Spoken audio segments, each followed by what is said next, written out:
Rien n'est fini pour toi.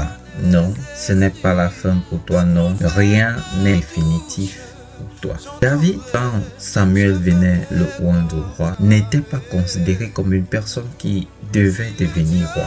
Samuel lui-même, quand il est arrivé, il n'a pas vu David.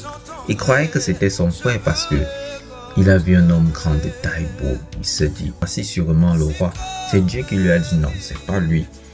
Et là, il a demandé, y a-t-il pas une autre personne? C'est là qu'on lui a dit, oh David, oh non, lui, il est fait pour le champ, lui, il est fait pour diriger les animaux. Non, lui, c'est un vaurien, c'est un va-nu-pied. Non, ne le gère même pas, prends celui-ci, voilà une bonne personne. Il a dit, non, faites-moi venir David. C'est quand on fait venir David, il n'était pas beau, il n'était pas très waouh, mais c'est celui que Dieu a déversé sa bénédiction. Je veux juste te dire, les gens ne peuvent pas t'apprécier, les gens ne peuvent pas te donner de la valeur. Ne t'inquiète pas, ce que les gens disent de toi importe peu, mais ce qui importe, c'est ce que Dieu dit de toi. Qu'est-ce que Dieu dit de toi? Dieu ne dit pas de toi que tu es un perdu, mais les gens disent de toi que tu es un va-nu-pied. Alors c'est le dernier mot que Dieu va placer dans ta vie qui a de la valeur, pas le premier mot que les hommes vont placer dans ta vie. Si c'était le cas, c'est que David n'allait pas devenir roi. Mais Dieu a placé son dernier mot dans la vie de David et il est devenu l'homme selon le cœur de Dieu.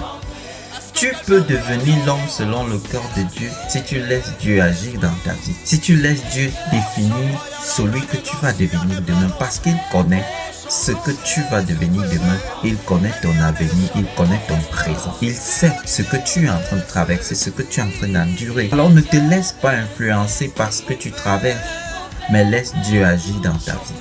Si David se laissait influencer, il ne serait pas devenu roi.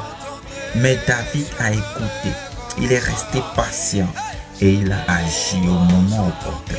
Et c'est ça que Dieu veut que tu fasses. Quel qu'en soit ce que tu vis, quel qu'en soit ce que tu traverses, quel qu'en soit ce que tu endures, Dieu n'a pas encore dit son dernier mot dans ta vie. Dieu n'a pas encore dit son dernier mot.